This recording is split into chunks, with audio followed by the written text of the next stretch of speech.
And you're going to get those negative reviews that happen. And sometimes there's nothing you could have done differently. Right. And you're still going to get that. But it's all on how did you deal with that? And could you have improved that relationship with the patient afterwards? Or is there no hope in that just because there's some types of people that they're going to be upset no matter what?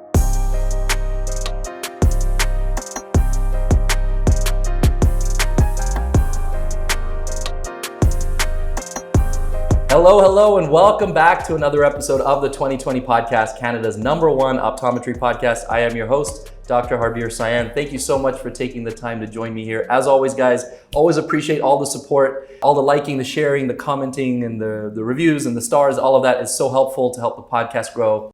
And always I ask the same request off the top, which is, if you do get some value from this conversation, please share it. Send it to a friend, send a link, send a screenshot, put it on Instagram, tag us. Let us know that you were listening. And of course, if you can, leave a rating on iTunes. That always helps so much. Thank you so much, guys. And I have an incredible guest, somebody I've been trying to get on the podcast for a little while here. One of our most esteemed colleagues, Dr. Wes McCann. I'm so happy to have you here. Dr. McCann, in case you don't know him, is one of the most well-known optometrists in Canada by far, but is the owner of 8, soon to be 9. Are we allowed to say that? Sure. Oh, it's in there now. Soon to be 9 optometry clinics in the London, Ontario area. We rewind the clock a little bit. Dr. McCann graduated with 3 honors bachelor's degrees from Western University. He did his optometry degree at Nova. He has done an accelerated MBA program. And in his career outside of clinic, he's a prolific speaker, speaks for multiple companies within the industry, as well as coming up with his own lectures to educate our colleagues. He specializes in all sorts of specialty eye care, from myopia to dry eye to AMD to specialty contact lenses. And he is also a board member on I Recommend, and I'm using that as a segue to say a big thank you to I Recommend for having us here. We are in Kelowna, beautiful Kelowna, at the I Recommend NTE West National Training Event here to meet Dr. Wes McCann and a couple of other colleagues to record some content. So thank you, I Recommend, for accommodating us. I really appreciate it. And before we start, a big thank you to our good friends at Thea Pharma Canada for partnering with us on this episode. Thea is always so supportive of me, of the podcast, and of optometry in general with everything they do, their programs, their products. Huge shout out to Thea for partnering on this podcast. Now, finally, Dr. McCann, thanks for being here, man. I really appreciate it. Thanks for having me. Gosh, okay. That's a really long intro, but it was well-deserved, and it was actually much shorter than it could have been. There's a lot more accolades. There's a lot more amazing things. Actually, the one thing I want to ask you, because I've asked you this before, but I'll ask you on camera, is how do you do all of these things? I joke that I have a twin, but I would believe that. Yeah. I would believe triplets even. So it's good. I mean, it's really all about the people that you have. And if you have really good people in the right places, they help you to do everything that you can do. So Totally. I have a big shout out to all the people that help me do what I do and help our organization do what it does as well. So that makes a big difference. I still actually, people always ask if I sleep at all. I would ask the same question. Yeah. So I have all these metrics. I'm a metrics guy, and I have the Oura Ring. I've got my Apple Watch, things that track sleep. But I do average about 7 to 8 hours a night. So of good sleep. You have good sleep. That's so, good, man. Yeah. Wow. So I envy that. So my sleep is not very good. I asked you about the Oura Ring a couple weeks back. I want to get that soon. But I know I'm not getting it now because I know my sleep would be terrible thanks to our 1-year-old. I mean, I love her. I'm obsessed with her. But thanks to my 1-year-old, my wife and I don't sleep as well as we'd like to. Once she's kind of got better sleep pattern, then I want to get into the Oura Ring. But there's something else you showed me a couple of weeks back when I saw you in Vancouver that blew my mind, which also explains how you're able to do as much as you do. And that is your calendar. Yes. So tell me about how you schedule your calendar and your entire life on your calendar, and how maybe the rest of us need to be a little better. Sure. So, I mean, I see patients still 4 days a week. Crazy. Usually 7 a.m. till noon on Monday to Thursday. I spend the afternoons doing admin, meetings, content development for lectures and such. And then Fridays are my admin days. So having that time set aside to get good quality work done is a lot easier than in between patients and such. Yeah. So that good quality work time makes a big difference. And then having things like Calendly where I can send out a link to people and they can book meetings with me is much easier than the 50 back and forth emails trying to find a time that works. So I'm sure you can appreciate that. So yes, so those have been huge, and I would not survive without my Google Calendar and all the different calendars within. So I wonder if you would show us like the calendar on camera, if it's nothing too personal. No? Like just to see, okay, so I want to give a shout out to Dr. Richard Maharaj, because he's like, hey, you got to look at Wes's calendar. So that I looked at Wes's calendar, I was like, oh my God, I am not scheduling my life well enough. So whatever shows up on the camera, but you see how many different blocks and how many different colors. Color coded based on what it is, whether it's kids. My kids are 6 and 7 now. Right. So we get more sleep full nights than we did That's before. Nice. Yeah. But yeah, all definitely color coded. That's incredible. On, what's going on? That's incredible. All right, so that's a little bit about personal. Obviously, yes, the fact that you're a family man, you have kids, that adds to the fact that you get to do all the things, or you manage to do all the things that you do. So it's really great. And I do my best that once 5:30 hits, that work's done, get home and that's really good. Spend time with family and that's really get good. To all their events and sports and music and stuff. So it's good. That's amazing. You live for that. You work for what you can provide so that you can do the other stuff with the family. Totally. 100% agree. Unfortunately, I feel like I'm in a place of like a little bit of flux where I'm not able to be there for as many things as I'd like to be. I miss soccer practices and stuff like that because I got to be in clinic some days. But working towards having that, really prioritizing being present for all the family stuff. That's a high priority for me. Okay, let's talk about clinic a little bit. I mean, you are the best person I can imagine to talk to about practice management, having brought all these specialties into your clinic, grown your business to 8 locations and all the other stuff you do. One of the questions that we want to ask is, you and I were talking about, we want to really share the idea of differentiating yourself. Because I think there's a lot of concern out there. In fact, I was just having a conversation with a young optometry student yesterday, and she was like, are you worried about the changes in the industry and the profession and the different players in the industry, the disruptors?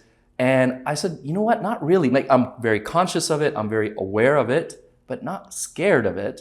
And I think the reason is that I think I'm actively trying to differentiate myself from those players. Mm-hmm. So I'd love for you to elaborate on that, the importance of differentiating, and then how we go about doing that. Yeah, and I would agree. I don't think I am afraid of the disruptors that are out there. I'm aware of them.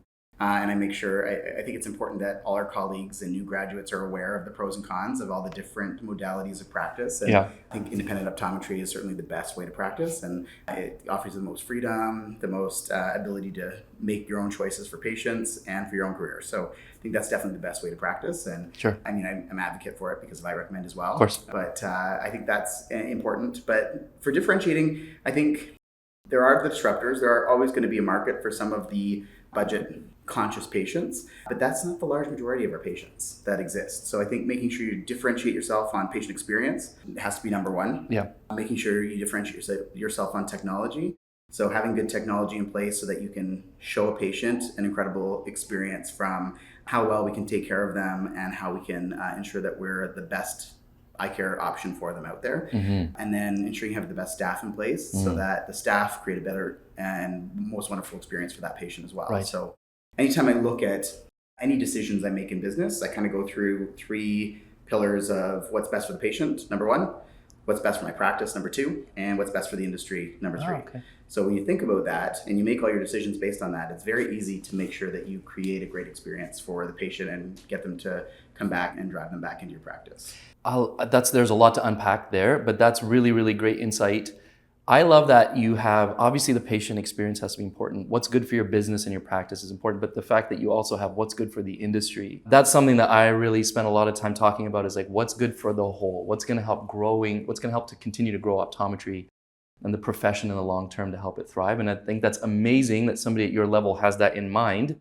So I hope that the rest of us and our colleagues that are watching and listening will also make those decisions based on that. When you go into practice as well, I mean, having that insight and that frame of thought is going to go a long way. I mean, I know a lot of new grads graduate saying, I just want to pay my student debt off. Mm-hmm. And I graduated from US school and I had a lot of debt coming out of school. Pay it off fast. You'll get there and you can start to develop. And I started purchasing a practice before I had my student debt paid off. Okay. And banks are willing to do that for you. And they understand, they'll see a business plan and they will help you to thrive within a practice because they know optometry has an opportunity to be a very safe profession to be able to lend to. So you can certainly be safe to do that, whether it be a cold start or whether it be an acquisition. Acquisitions are certainly easier than cold starts in terms of bank lending power, but I think that it's easy to jump into that. So if you're a new grad, I would encourage you to make sure, look at where do you want to be and what's best for the industry. Don't jump into something quickly because you just want to pay off your student loans quick and then you're going to look for a real optometry job afterwards. Right. Look for where you want to be long term, because you got to start from scratch again. Like you've developed relationships over a few years with patients, and you train your patients on purchasing from you, doing the best for their health, etc. And then if you drop all that and start again, it's a big uphill battle. So jump into where you want to be first and think about your long-term plan. That's really great advice. I think we might have to clip that and make sure we share that little clip, because I think that truly is the mindset. And in fact, I was talking with a young optometry student yesterday, and she was talking about that. Like, I'm going to stay in the States for a couple of years, possibly pay off a good chunk of my debt and then come back. Yeah, and I had an associate that did that, and she burnt out really quick. So it's not necessarily the best way of doing it. Think about your long-term plan and where do you want to be, and find what you identify with as your best match in terms of career, and what you think, again, is best for your patients, best for you, and best for the industry. So think about those things even as a new grad coming out of school. And where should I go? Because what do I want optometry to look like in the future? And what do I want my career to look like in the future? Again, making those decisions based on patient, clinic, industry, or profession. Right from the beginning. Yeah, right from the beginning. Very important. And I was saying to her that I think that unfortunately there's a notion that you cannot come back to Canada, work in a good practice, make good money, and be private. For some reason, there's this notion you can't do that, where you actually can, and this is what I was encouraging yesterday, like you can practice full scope optometry in Canada and make decent money, pay off your debt.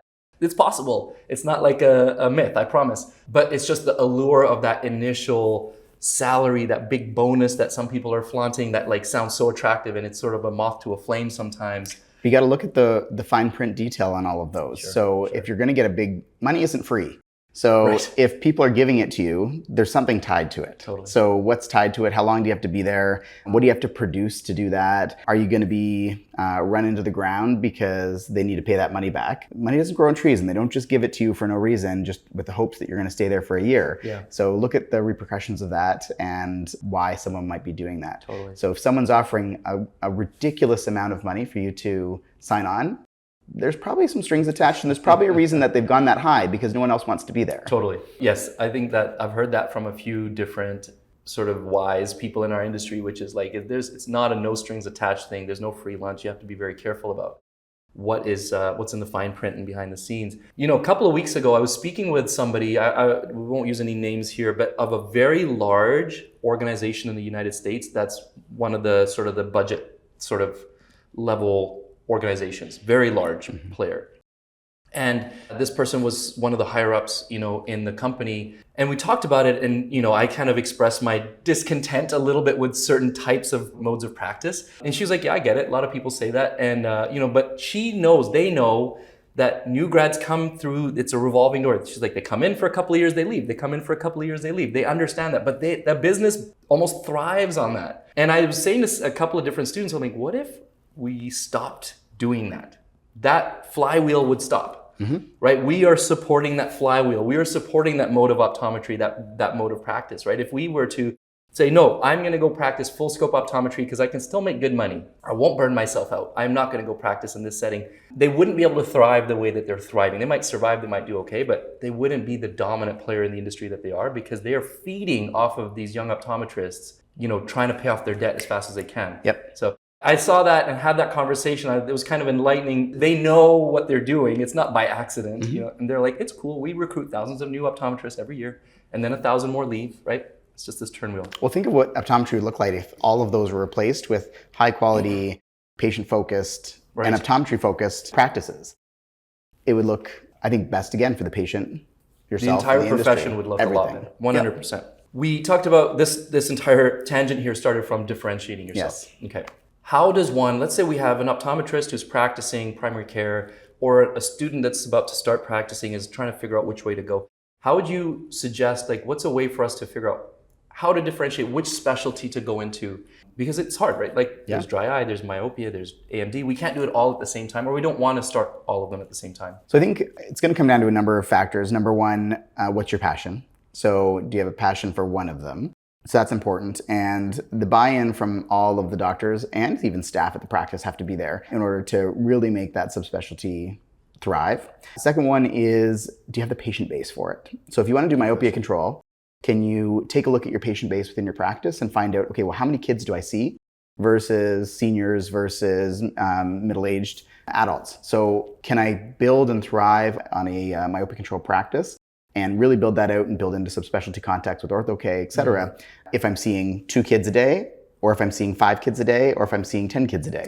So look into your analytics within your EMR software to find out, does this make sense, and do I have a business case for this? Same thing with if you want to do an AMD Center of Excellence. I mean, I think that's a great place to thrive in right now because we have an aging population. It's going to continue to get older. Risk factors for disease are AMD is 1 in 8 at 60 and 1 in 3 at 75. So we have a patient population that's ready to be cared for. So I think that's an easy one. Dry eye is really beneficial to many patients. It is very rewarding for many practitioners, but it is a lot of work for sure to get into, and you've got to be committed. So they're big investments, but it can be extremely rewarding, both financially to the practice and to the patient. So again, looking at those 3 tiers. So I think those are all really important things to think about when you're diving into the subspecialties. That's all really great advice. I think, again, taking a snippet there, paying attention to the different steps that Dr. McCann is talking about. The one that really I felt resonated and made a lot of sense is, do you have an existing patient base? Because that would help you, that would be an easy launch pad then. Yep, it's an easy launch pad. You can market to grow it, but you need a good starting base to be able to try to support that. Exactly, versus I don't have the patients now, I want to start the specialty and go do external marketing to bring patients in.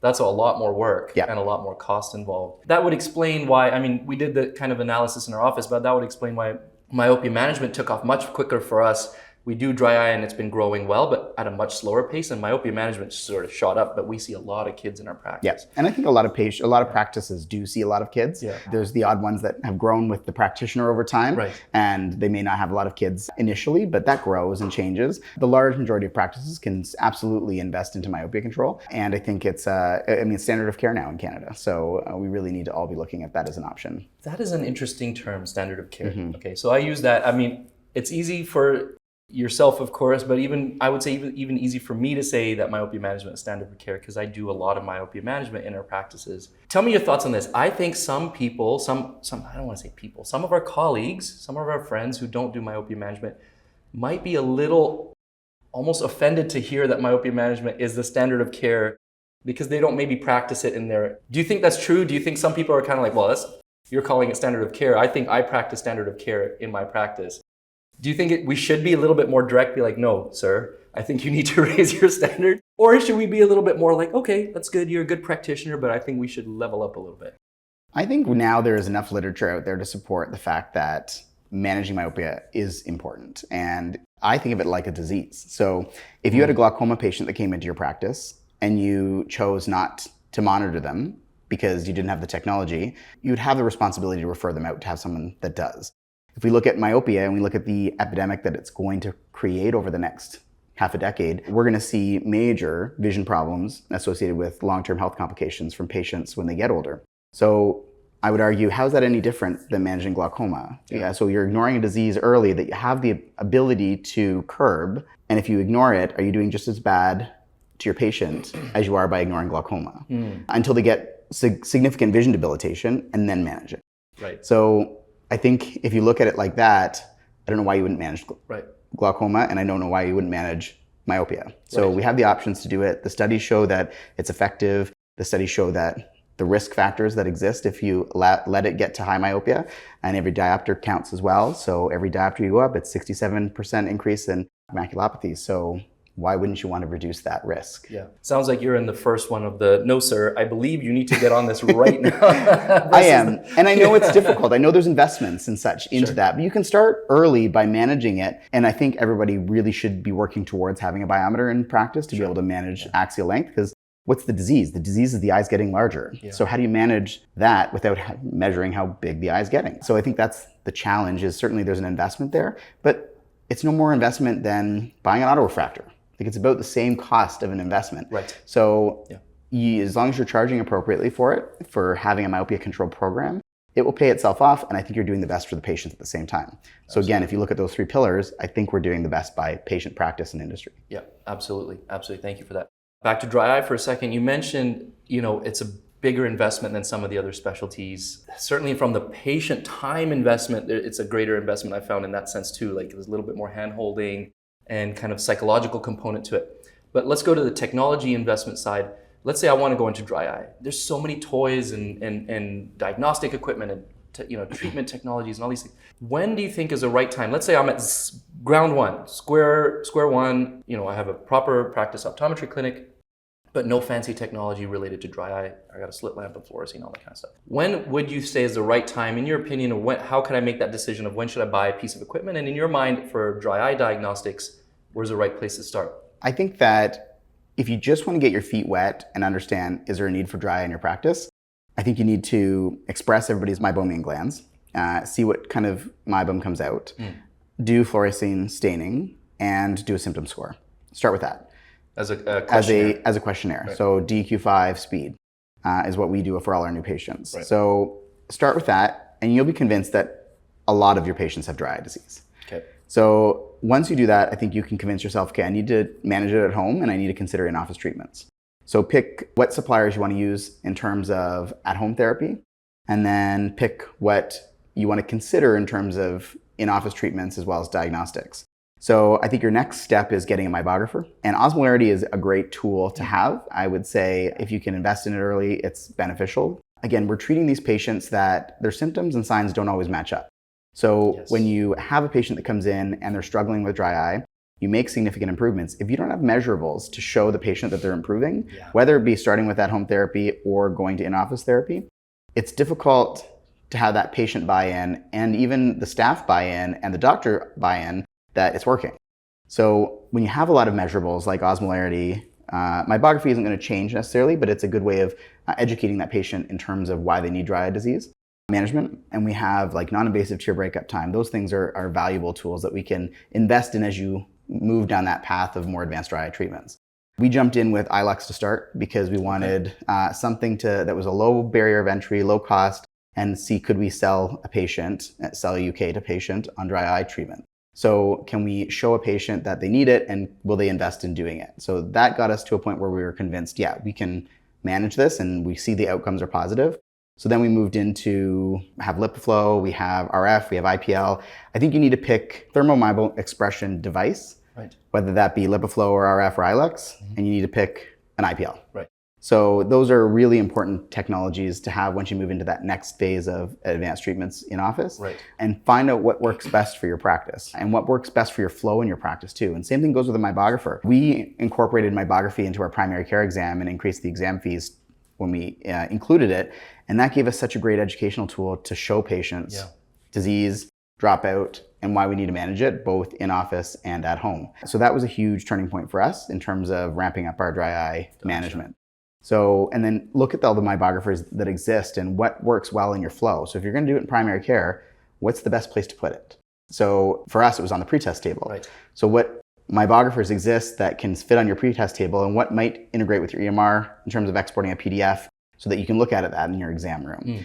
So think about not just what the technologies are, but what helps with flow and what will integrate really well into the flow of your practice. Because if you have a whole separate device in a different room and you're moving patients between rooms for every single patient, that's not great for flow. Right. And if you want to put it in every single exam room, that's a big investment. And does it work with your flow in terms of if you have somebody pre-testing that patient to then bring them in and do meibography in an exam room?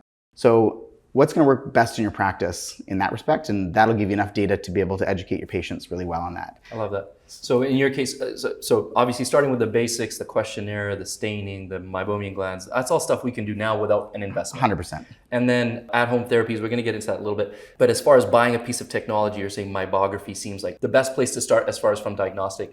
Absolutely. And there's some devices that come with, like it's an in-office treatment with a meibographer. Right. So you can look at that. Like if you look at LipiScan, LipiFlow, you buy them together and you get both devices. And I would argue that's probably one of the better meibographers, if not best meibographer on the market, because it's easy to use. It can sit on your pretest table and it works with our flow. So we found the same thing with the meibography in our office, is having it for pre-test versus like the ones that attach to your slit lamp and things like that. Having it pre-test, and we do lower lid, both eyes on every adult. Same. Right, and then it uses, then we can, and we show them in the exam room, here's what it looks like. So I found that works really well. It adds a couple of minutes to the pre-test time, but it's worth it in the exam room to have those pictures already there. And Absolutely. It doesn't really change the flow very much, like you said. Yep. What's up, everybody? I just wanted to take a second to thank our partner for this episode, Thea Pharma Canada. Thea's flagship eye drop is Thelos Duo, which is the only eye drop that has the unique combination of trehalose and hyaluronic acid that is proven to treat the root cause of dry eye. Stay tuned to Thea for a future innovation that integrates these two ingredients, where eyelid care is going to meet skin care, coming soon from Thea. And now, back to our episode with Dr. Wes McCann. So let's go to the treatment side of things. There are so many, from the drops and other, these types of treatments that we can sell to our patients in office.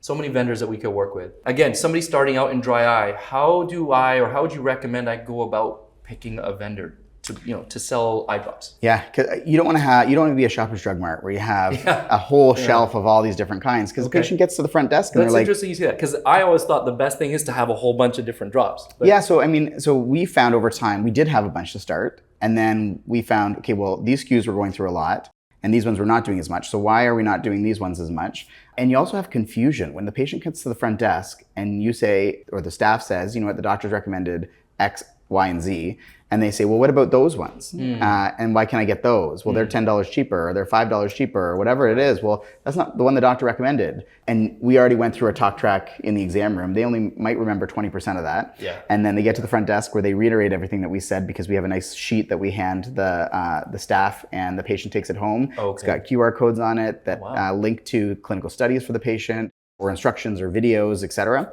So we bring that to the front desk and the staff goes over that. But if there's other options that are there, it confuses the patient as to, well, why'd they recommend this one and why can't I get that one? And then it takes more time at the front desk for the staff to try to explain it. And then it makes it more cumbersome. So we looked at all the products on the market and we figured, okay, well, what are the best products for the patient, practice, and industry? So what products offer the best result to the patient? So look at the clinical studies. There are companies that have a ton of clinical studies, like Thea. They have over 20 published papers and peer-reviewed journal articles about their products. So Thea is a great one. Thelos Duo, we tend to really gravitate to, and Thelos Duo Gel. The Bluff Clean's got a great clinical study in terms of blepharitis and the reduction of it, peer-reviewed. They've got their Bluff Eye Bag. So do I have to work with 6 vendors? Or can I consolidate to 1 or 2 vendors, maybe that have great products, and groups like I Recommend help you to get good value in terms of pricing and such too. And they offer different programs for us. So looking at all of those options. So again, what's best for the patient? Okay, these have a ton of clinical studies to back up their products. What's best for my practice in terms of the good relationships we build with the group, and then who sponsors things. So who comes out to events and who helps to move the industry forward, who works with ODs and does educational events. So does dinners where they bring in people to help those practices accelerate their dry eye program. So I think that's good for the industry. Totally. So, I didn't even think about that aspect of it, actually. That's really interesting. Right, so which companies are, again, patient practice industry. I never thought about how valuable it is to work with a vendor. Like, we're supporting the vendor that's supporting the profession. It's sort of a positive cycle. And of course, you mentioned Thea, and I said Thea off the top as well. And some people see that they're quite present. Yeah, and some people I find some practitioners love the fact that some vendors are exclusive to eye care professionals, and some people find it's a challenge. I think it's good because it really helps us to monitor compliance for our patients too. So if a patient can only get the product from us and they're only purchasing it once a year, I know how compliant they are. Yes. Unless they're buying it elsewhere, but generally that's not the case. They generally come back to us to purchase it.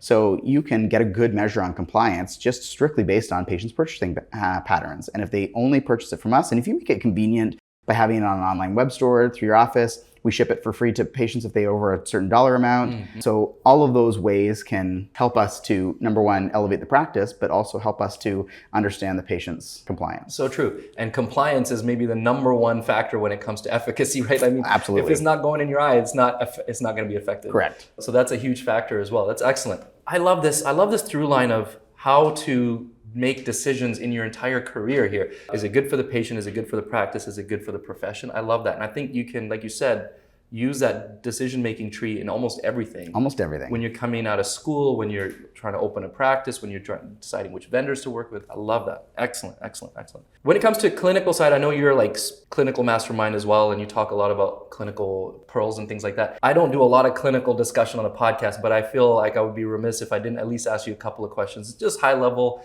any tips or tricks or pearls or kind of fun facts about certain eye drops or products that you use that you found are working really well for you? Yeah, so again, thanks for Thea to sponsor this today, and that's not the only reason we're highlighting their products. They're a great company. They have really great evidence-based products. When we look at corneal healing time, when we look at inflammation marker reduction, when we look at tear film thickness, when we look at, they have a plethora of other studies that exist in terms of why Stalos Duo a premium eye drop.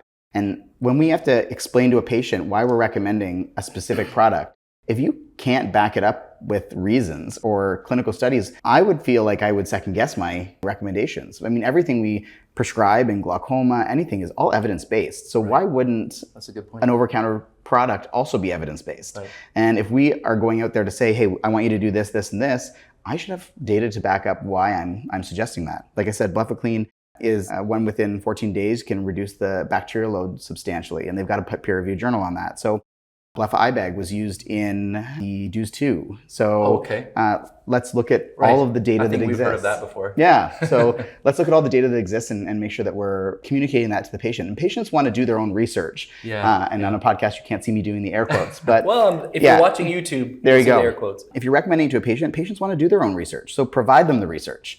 So in our little handout sheet that we give them, we do QR codes linked to clinical studies so the patient can look it up if they want. Right. And then it helps to justify our recommendations because some patients do want to double check things. They don't take the doctor's word for gold. So if you provide all that information for the patient, it makes them much more confident in your recommendation as well. Love that. Okay, excellent, excellent. So the sheet with the QR codes, that's interesting. I'm going to try to put something like that together myself. Is it like you check some boxes and next to the check boxes is a QR code, they'll know to scan that one versus a different one? Yeah, so we've got a lid hygiene section, we've got a gland warming section, a nutraceutical section, and then a drop section. Got it. So there's a couple different options in each. The gland warming, obviously we just have one option. Nutraceuticals, whether we do liquid or capsules. Gotcha. But again, we're specifically sticking to one brand because of the peer-reviewed literature on it. In terms of drops, we've got a gel, we've got a regular drop, and we've got an ointment. You don't need to recommend 5 different types of drops because generally recommend what you think is best evidence-based and then go from there. Yeah. In terms of lid cleansing, we do have a lot of options, but that might be because is it due to Demodex? Is it due to blepharitis? And if it's due to blepharitis, is the patient going to be most compliant with a wipe? Are they going to be most compliant with a gel? Or are they going to be most compliant with a spray? Right. So we look at the patient and understand their needs and prescribe what we think is going to be best for them in terms of a compliance perspective. Yeah. And then on the other side, we've got all our in-office treatments with videos of each and a blurb. So it's a checkbox thing. So this is going to lead us into the next part of the conversation. So you've differentiated yourself. You've figured out which specialty works well for you. You have the patient base for it. You've bought the equipment perhaps. You leaned into it. Your staff and your doctors all on board. Then we're going to get into how do you market that? How do you reach people? How do you share that information? This is one, now you've already seen the patient, but you're sending them home with something where they can link to videos. So I want to talk about that as we get into how do we market these things to our potential patients or existing patients. Those videos, are they shot? Are you or somebody in your office in that video, or is it like generic video from somewhere else? Yeah, so a lot of the videos are from the distributors, or from the companies, so they've got videos that exist already. So utilize those videos to help educate the patient and show them what the procedure is. So that works really well for the in-office treatments. And then same thing, some of the products also have videos. Whether it be an eye wipe or a brooder or a Blepha eye bag, they all have videos that you can actually get.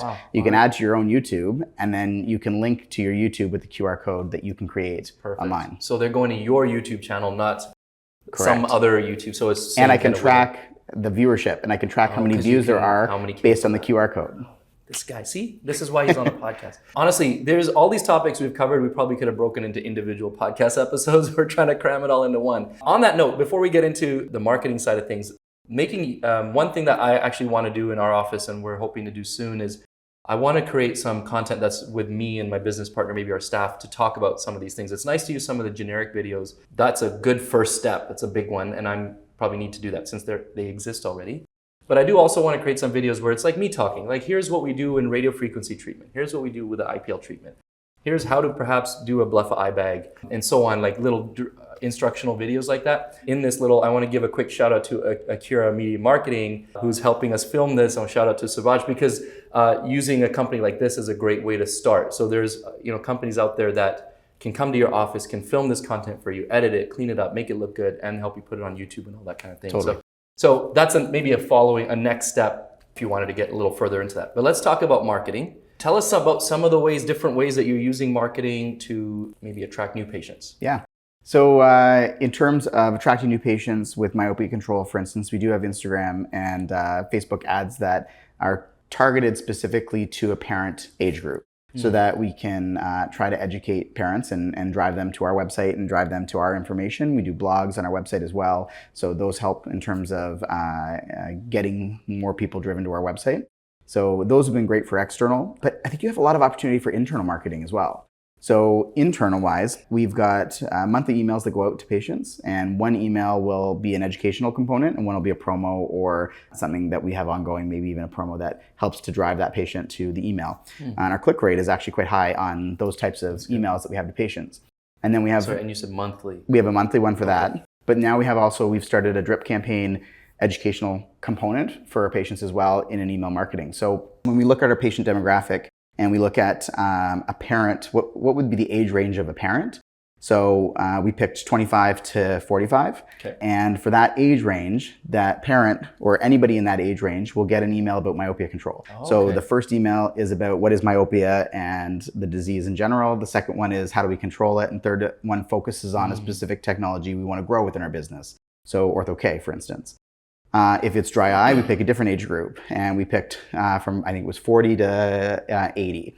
And so anybody in that age group will get an email thread, or again, a drip campaign of what is dry eye, what are the office treatments, and then what are some at-home therapies, et cetera. Like kind of broad, and then you go a little bit more specific, and then really specific of a specific treatment you would want to focus on. Right. Yep. And then same thing for AMD. So we did a campaign for that for 60 plus. So what is it? How do we diagnose it really early in an AMD Center of Excellence? And then how do we monitor it and manage it moving forward and treat it and such? That's excellent.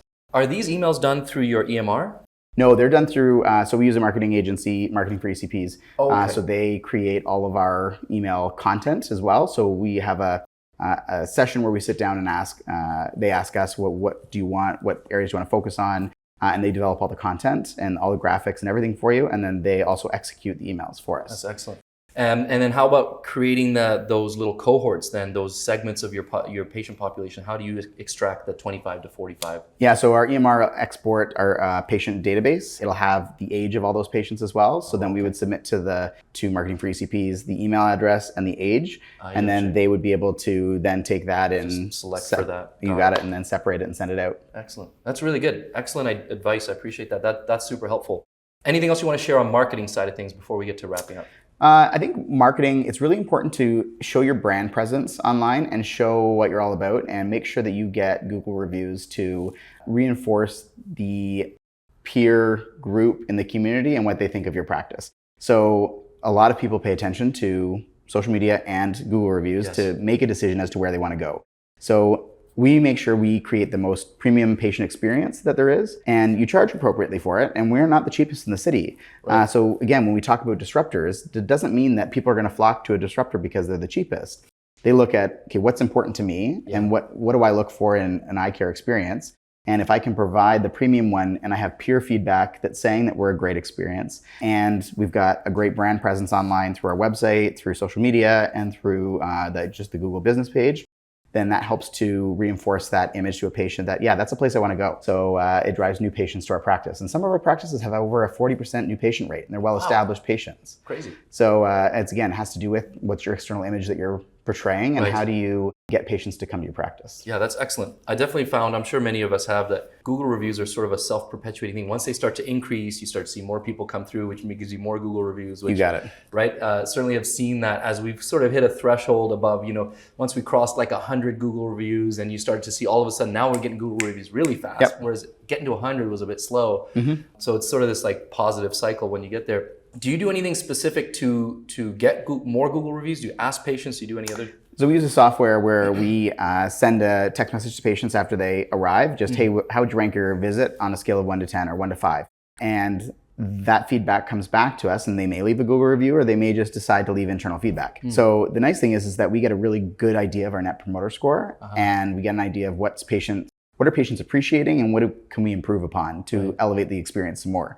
So feedback is a gift, and if you can get, whether it be positive or negative, it's a gift, and it gives you the opportunity that if someone had not an optimum experience, how do we turn that around and make that correct and make that right for that patient, and then have a discussion with the team to figure out, okay, this is how the patient perceived the scenario, and it may not be that that's how we intended it to be, but they may have perceived it in that way, but perception is everything. So if the patient perceives it that way, then that's what we got to fix. 100%. So it almost doesn't matter what actually happened. No. Yeah, we had an unfortunate scenario.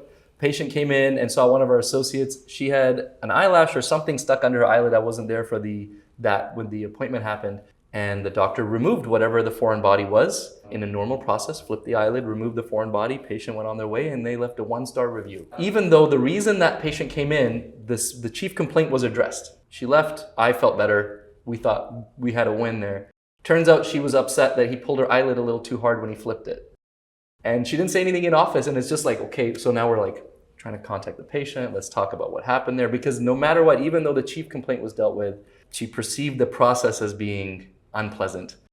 So it's unfortunate these types of things will pop up. And you're going to get those negative reviews that happen, and sometimes there's nothing you could have done differently, and you're still going to get that, but it's all on how did you deal with that, and could you have improved that relationship with the patient afterwards? Or is there no hope in that, just because there's some types of people that they're going to be upset no matter what, and you can't make it right no matter what. So how do you respond to that online to show you've done everything you can to try to resolve the scenario and to make it right, so that people read those and see, okay, well, they kind of went out of their way to make this okay. So I think that may have just been a difficult person. Totally. But from what the staff tells me, she actually seemed quite pleasant in the office. That's the interesting thing. There's always those tricky ones too. Absolutely. But yes, we've made the effort to reply. That's a really important one too. Make sure you reply to every single Google review, positive or negative, and then maybe do a follow-up. So we're trying to connect with her over the phone to see if there's something we can do to help make up for the perceived poor experience. You got it. Thanks for all the tips on marketing. That's really helpful. Let's wrap up here. I have a few quick questions that I'd like to ask, sort of rapid fire, and then we have a couple of kind of constant questions that I ask every guest at the end of every interview. So let's do the rapid fire. Just one word to one sentence, whatever comes off the top of your mind. So let's go with the first one here. What gives you energy? What do you do in your day-to-day to give yourself energy? My kids. Okay, love that. What drains your energy? Can it be my kids? No, I'm just kidding. Love that. No, I would say drains my energy still, which doesn't happen often, but just having nothing on the horizon or nothing new and exciting. Yeah, I like that. You know, I have a bad habit of saying we're doing rapid fire, and then I tend to elaborate and take like 5 minutes to share my 2 cents. But there's something I heard a long time ago, which I keep in mind, you know, it's not maybe always relevant, but it's something like what makes a person happy? Is it, you'd like to think it's what you're doing in the present moment. I'm very happy. I love doing this. This makes me I'm very satisfied doing this. However, one of the things that really determines our happiness is what do you have going on next, right? What's on the horizon? What are you growing towards? I think that's really important. And I think when we become stagnant or unhappy or less pleased with our lives, it's because we don't have something to look forward to. And that doesn't mean like cheap pleasures, like I'm going to go eat McDonald's and binge watch Netflix. It means what am I doing to grow? What's coming up? So whether it be as a business or as a person. Totally. Absolutely. Love that. What would you do if money was not an object for work? What would you do for work or to keep yourself busy if money was no object? Specifically to work? Just to keep yourself busy. What would you do when you get out of bed to make your day productive, let's say? I mean, I love spending time with my kids and travel. Those are great. In terms of work, I don't know if I would do much different. I really enjoy what I do. Love that. So, yeah. That's amazing. What task or activity takes you into a flow state where time sort of disappears? Administrative work. Get out of here. Yeah. I could be doing work and hours could go by and I'm like, oh wait, what time is it? This explains why you're so good at what you do. Now we have the answer, everybody. Everybody's wondering how Wes does so well at what he does. It's because you actually enjoy doing those things. Yeah, well, you know what's funny is my Aura Ring tracks stress. And the time I am least stressed is actually seeing patients. Love that. And we run a tight schedule and lots of complexity within patients, but it's my lowest stress time of the day. That's amazing. Yeah. You're a unicorn, I think. But okay, that's amazing. I love that. Totally off topic. You wear the Aura ring. I'm looking into that. Have you heard of Whoop? No. It's like a wristband, but it's similar to Aura, I think, in terms of the metrics that it gives you, measuring stress and sleep and all these things. Anyways, have you heard of heart rate variability? Mm-hmm. Okay. Yep. Do you know much about that? Does this help you track that? Aura tracks it. Oh, okay, because that's supposed to be, the more heart rate variability you have, technically, the healthier you have, right? So the more range that your heart rate can travel, you can manage stress. Okay. Yep. I want to start to try to track that kind of stuff too. Yeah. Once my 1-year-old sleeps better, then yeah, 100%. Okay, thanks so much, Wes. Before we get into the last couple of questions, where can people find you or learn more about you? Yeah, so you can find me on Instagram, Dr. Wes McCann. You can email me. I've got Dr. McCann at doctorsvisiongroup.com. Those are 2 ways of contacting me, but either or. Okay, or your Calendly link. Yes, or my Calendly link, but you only get that if I get an email. But you're going to get the email first, then you get the Calendly link, and then you can set up the call. Got it. Okay, the last 2 questions that I like to ask every guest. I've kind of gone through phases where I stopped asking these, but I had them for a long time. So number 1 question is, first of the 2 questions is, if we could step in a time machine and go back to a time where younger Wes McCann was struggling, you're welcome to share the moment, what the experience was, but more importantly, what advice would you give to younger Wes at that time? I would say probably elementary school. I got bullied in elementary school, but I'm also gay, so that was a different time, and I have a husband and 2 kids that are awesome we had through surrogacy. But I would say when you're younger, just to know that life is totally different as you get older, and you build resilience actually by having challenges in your life. So having challenges when you're young and having any sort of adversity actually builds strength and resilience, because you learn how to deal with it and how to manage it and how to manage stress and how to manage challenges in life. So I think that a message back then would be to say, hey, you know what, stick with it. This is actually going to make you stronger. And when you get older, life is going to be good because you've developed skills to be able to be resilient. Yeah, I love that. Well, sorry that you had to go through that, but okay. I'm also glad that it's led you to be where you are now, because 100%. It seems like life is flourishing now. So thank you very much for sharing that. Yeah. Last question that I like to ask every guest is, everything that you've accomplished to this point in your life, personal, professional, how much of it would you say is due to luck and how much is due to hard work? I think everyone gets chances for good luck in life, but I think working really hard predominantly put me where I am now, and also making sure you have a good balance. Don't work so hard that you forget about everything else in life. So, because the other things in life is what you work hard for. So make sure that you don't take advantage and you work really hard, but keep those boundaries in place so that you can enjoy your family, enjoy your kids, enjoy traveling. You only live once, and your kids are only young once. So make sure you get the time to spend with them, and those are very important. Yeah, I love that. Thank you. You only live once. Drake said it the best, YOLO. All right. Anyways, the best note to end the podcast on, YOLO.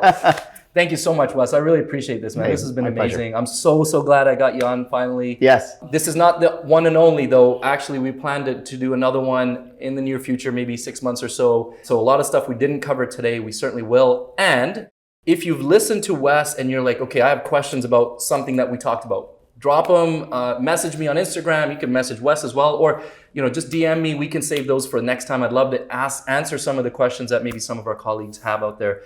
So if you're listening, go to Instagram, message me there, harbircyan.od, and we can add those to our list of questions for the next episode. So once again, thank you, Wes. Thank you to I Recommend for hosting us and giving us the space here in the beautiful Delta Hotel in beautiful Kelowna, British Columbia. And of course, the biggest thank you to Thea Pharma Canada for supporting the podcast, for supporting Wes and I as professionals and supporting the industry. Thank you very much. We'll see you guys in the next episode. Thank you.